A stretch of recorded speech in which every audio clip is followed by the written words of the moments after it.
What's up, guys? NBA talk with the main event of the evening, you could say. The Cleveland Cavaliers versus the Washington Wizards went down.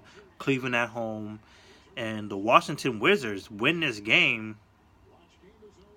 Jeez, 110 to 103. It was very surprising in that second quarter. The first quarter, it was looking like, oh, the Cavaliers are got this game. Like they're playing on all cylinders. They're running down the court. They're playing good transition.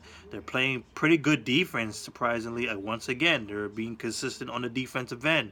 LeBron James looked like a beast. Like he's having a whole bunch of help all around him. J.R. Smith in the first quarter was killing it.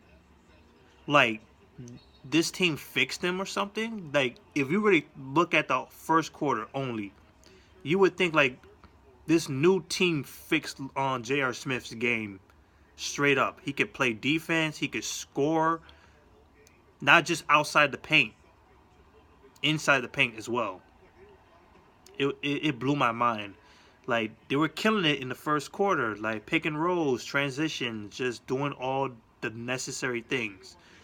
And then the second quarter happened where in the middle part of the second quarter, the Wizards started just hitting threes all of a sudden. Kelly Obear, Jr., Otto Porter Jr., Bradley Beal as well. These guys were just hitting threes all of a sudden in rapid fashion, like back to back to back threes. And all of a sudden, by the end of the second quarter, they were a couple points up. And the third quarter was basically a back and forth thing. Cavaliers took the lead again, but the Wizards took it right back.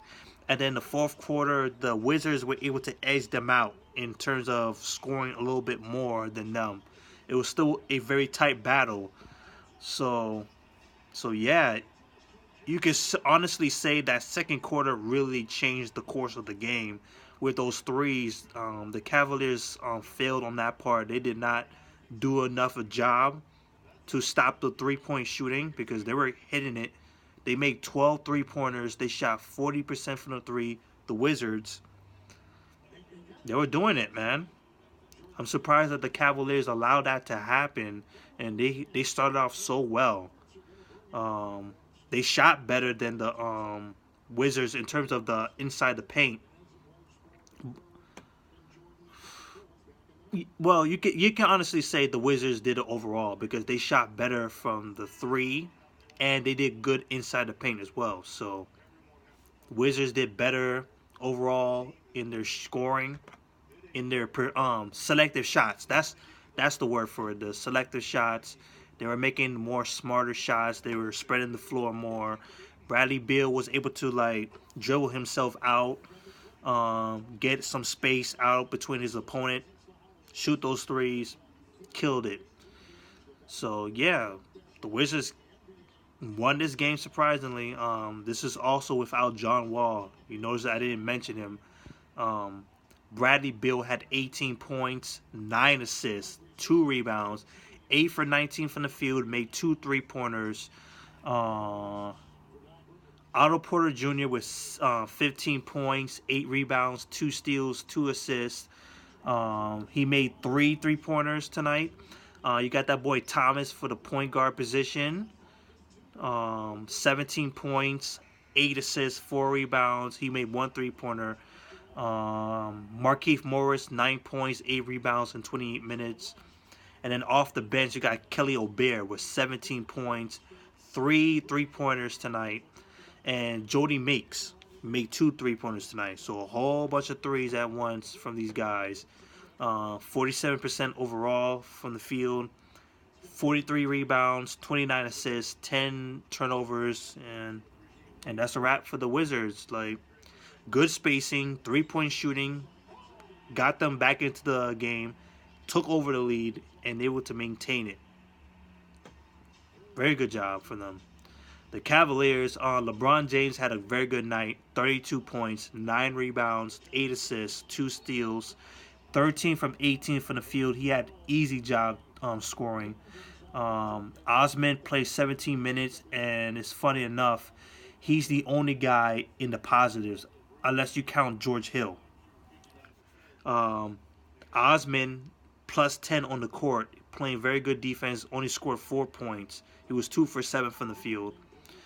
Tristan Thompson, 28 minutes, 12 points, 9 rebounds, 2 assists, and a block shot.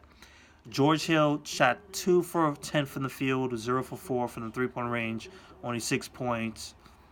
And then J.R. Smith with 15 points, 6 for 12 from the field. And then you got a couple people off the bench. Larry Nance Jr., 6 points. Jeff Green, 5 points. Clarkson with 9 points. 8 points from Rodney Hood.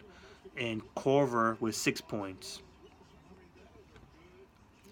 Good numbers overall together. They shot 50% from the field, 36 rebounds, 20 assists, and 13 turnovers they did. So they lose this game. They lose their 4-game winning streak. Wizards improved themselves to 34-24. Oh, shit.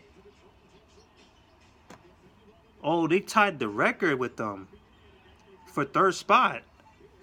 Oh, the Wizards are right there with the Cavaliers now. The Cavaliers are 34-23. So they have the same record in terms of wins. The only difference is the Cavaliers have one less loss than the Wizards. But basically, these two teams are tied up for third. I didn't notice that now. Oh boy, Cavaliers, man. I wouldn't be pressured on them just yet. It's still we still got a couple of games, 20 plus games, so to speak. Yeah, they still have to get used to each other. It's only been a couple of games, so I'm not gonna panic just yet. On they're crap, they're losers, they're gonna fail in the playoffs. I'm not gonna do that. They still need some tweaking to do. Osman needs to get more minutes because he's definitely valuable for this team. The bench needs to get off a little bit more. I would say Rodney Hood needs to get off a little bit more. I think he's probably one of the better scorers amongst the guys. Clarkson, the second guy, then Jeff Green. Like, get those 3 guys going in the second unit.